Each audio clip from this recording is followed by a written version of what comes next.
come into that place of receptivity, quieting your mind and your body. Just take a couple of breaths and let yourself get settled. There's a beautiful message waiting for you that will come through, giving you exactly what is perfect, as always, from the heart to the heart, from the soul to the soul, from the love to that place of love, that little seed of love inside of you that you can water, weed, and feed, and grow into a more beautiful, more profound, more complete and connected love of Spirit, love of God, love of the Creator that you are, that lives inside of you always.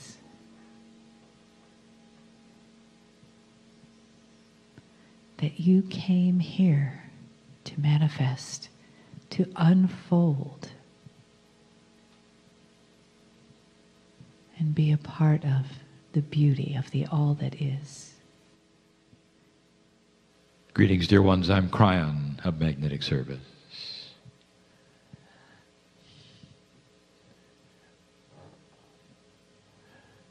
The questions presented today are elegant ones,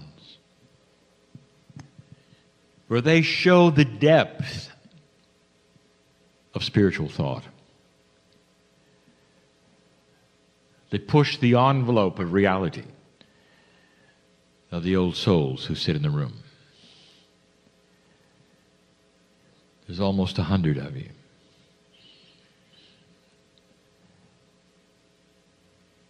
And if you haven't figured it out yet,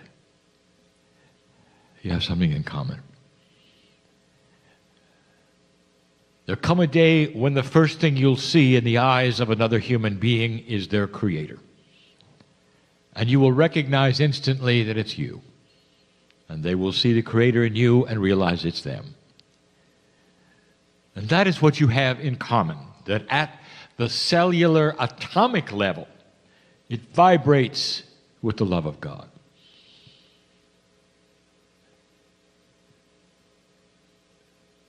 I am Kryon, but who am I? And the question is a good one. Why should you listen to me? And the question is a good one. And the intellectuals will go through a scheme of a hierarchy of attributes to try to figure it out. Even the intellectual spiritualists, with all the integrity they can muster, will try to figure it out. And that is not how it's figured out. How do you feel right now, listening to the voice?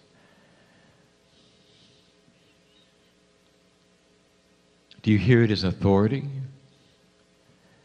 Or do you hear it as family? You do understand, do you not? I have not been a human. You do understand, do you not? And my job is to love you. And isn't that hard? Because I know you. You are a piece of the whole of creation, that which you call God, which is far more. What is the force of what you would call physics and nature that has put together a galaxy like this, spinning in a universe like this? And what would you call that force? Who was it who created the laws of physics itself? Who against all odds created them in a way that they would be beneficial to life? And what would you call that? And when you discover that whatever that is that you have no name for is inside you, what do you call that? It's more than benevolent. It's far more than that. It is the essence and the core of family. It is a system beyond your recognition, past the emotions that we give you as love. If you drop into your core, what do you feel? And how do you describe it? My partner has given many channels where he's tried to say what it's like as he sits in the chair and some of the things that he has felt. Or sometimes he gets close to the wind of the other side and hears the music, longs to be there,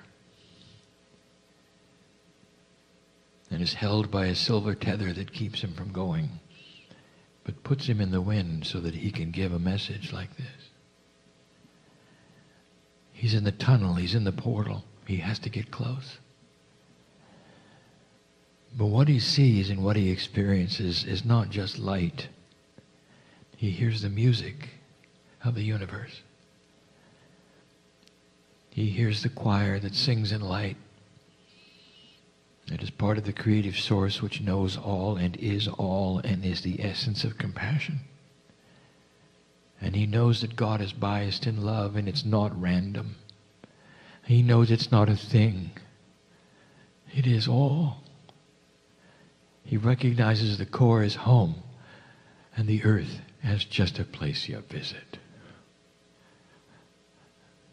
He knows the reality when he's there. The true reality of self. That earth is work and home is home. I get to show him this. It makes him want to channel. It makes him want to give the messages and try to give you the beauty of it. And so I'll give you a message now in the light of this that he feels. Dear old soul, everything you have learned today, or has been taught today, or has been mentioned today, that is the teaching of action, is pushing you to do things, helping to explain what you're doing, and giving you attributes to expect. But every single human being will see these things as a list of to-dos. And there is an assumption based upon the tradition, the very tradition of a God in 3 dimensions, that makes you believe that you've got to try these things and push this ball uphill. That the ball is in your court and you've got to hit it, move it, manipulate it, understand it. And then there's overall feeling that if you put it in the right place and you do the right thing, you'll get the action that you expect, and here you go. And you'll be able to look at these things, these new multidimensional things that are being taught, and you'll be able to see the Akash and perhaps heal yourself and maybe even beyond. Maybe. I want to change that perception. My partner is suspended between the worlds right now. He is filled with the choir that sings in light. He hears the song that calls him home. He recognizes it, held by the tether. And it sings in his ear something he wants to tell you.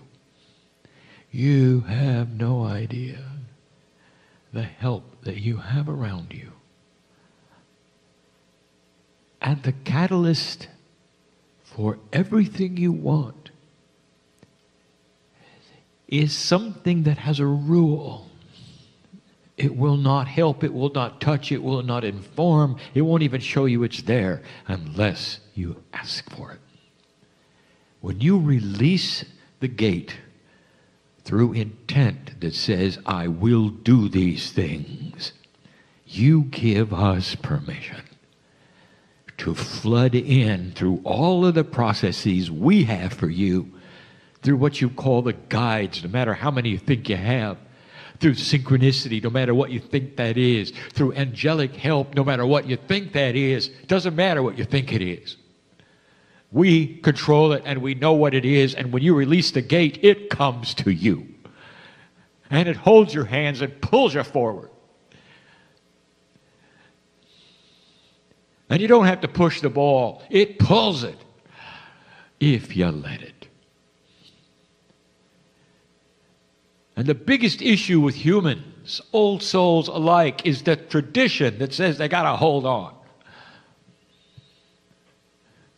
And go at a certain speed, perhaps.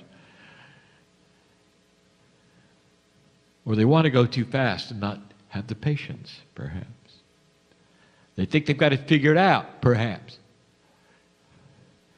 Instead of just stopping and letting us drive the machine. And that's how we see it.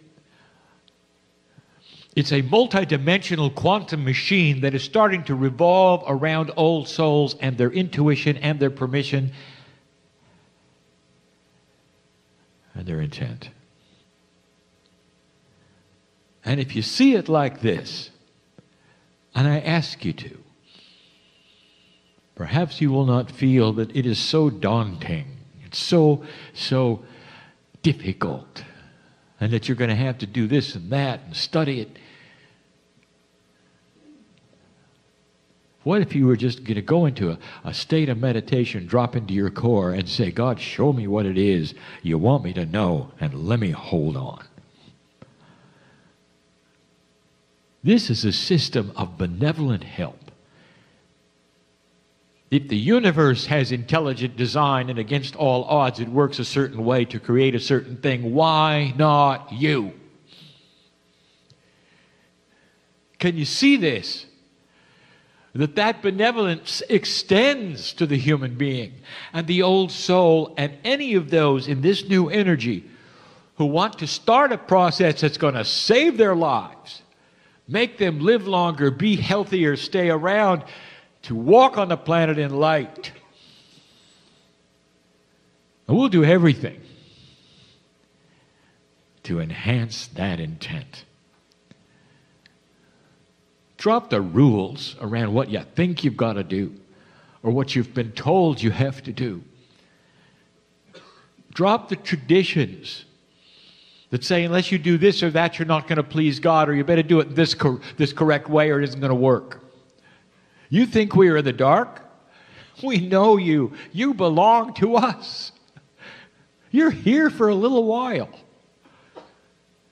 Even all of your lives together, and the beginning and the ending of earth is a little while. You belong to us.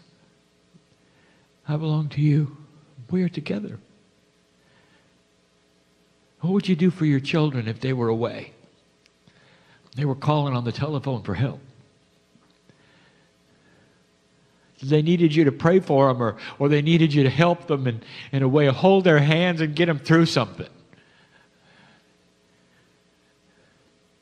Would you tell them a whole bunch of rules? Would you fax them a list? The answer is no, and you know it. You be there. You hang on that phone for hours and walk them through it if you had to. You know that, Mom, Dad. Oh, we're no different. That's the love we have for family. You're going to start understanding that even corporally, you are really a part of God. And everything you're doing now is part of a bigger picture. You're going to leave this place, and you're going to get in your automobiles, and you're going to drive, you're going to do errands, you're going to eat. But I don't want you to forget this. There is a grand system. And we are always with you. You can't turn it on and off anymore. And some of you are going to feel that. It's why you're not sleeping very well. Are you aware of that? You call it whatever you want to. You can call it an encrusted pineal if you choose.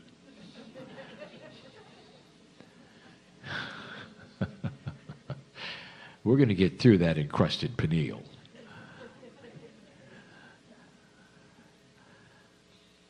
And we're going to bother you so you can't sleep. I want to shake you awake and say, I want you to know who you are. I want you to remember who you are. And if that's all we can do to get your attention, that's what we'll do.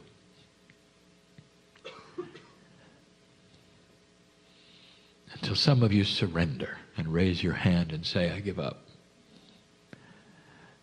Tell me what it is, I should know.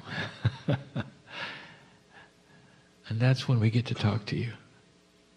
And some of you won't get messages, you'll just get chills. And some of you, when you raise your hand, will just feel the core coming into your heart. And I want to tell you that is a message, and it flows in and it talks to every cell in cellular language, and you won't understand any of it. And some of you get healings and not even know it. And some of you will have something start in your body and you won't even know it because you didn't get it in 3D. Because you didn't get what others said you're supposed to get. Because you didn't hear a voice or have a vision. And you don't need any of those things. Just allow it. Old souls are built for this. You are built for it.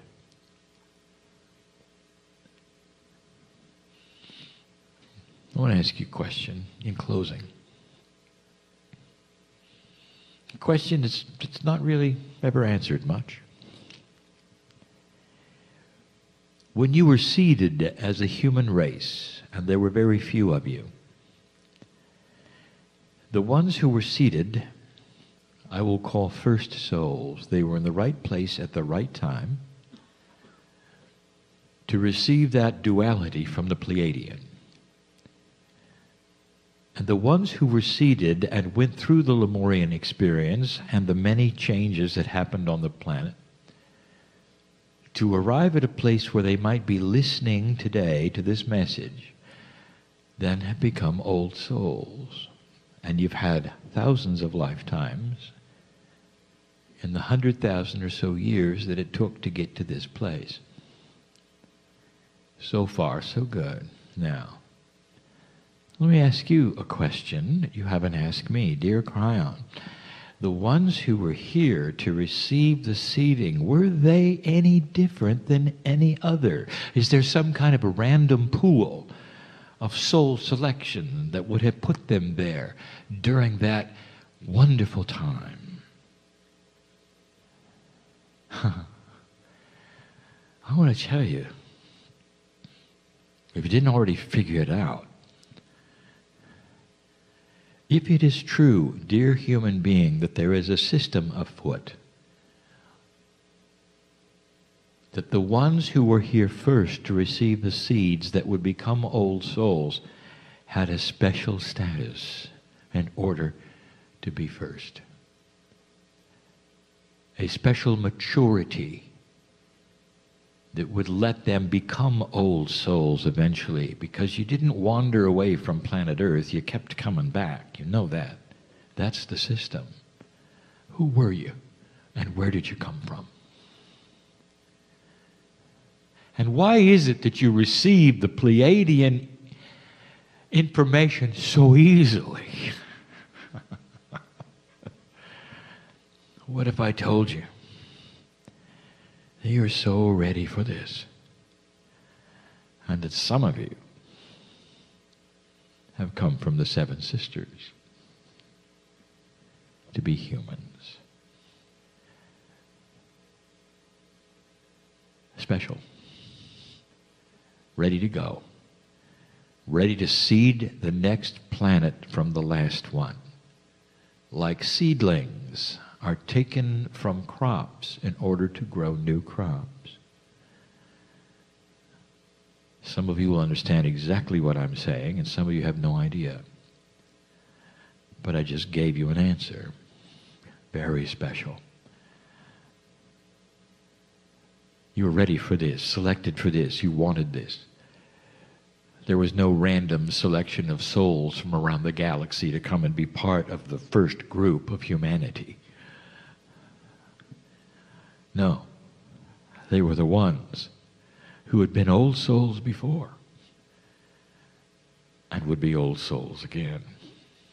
Your lineage of being an old soul in this universe is vast, and here you are again. So make it a good one like you did the last time. And stop wallowing in the minutia of how to do it. Drop into the core and get on with it. Old soul.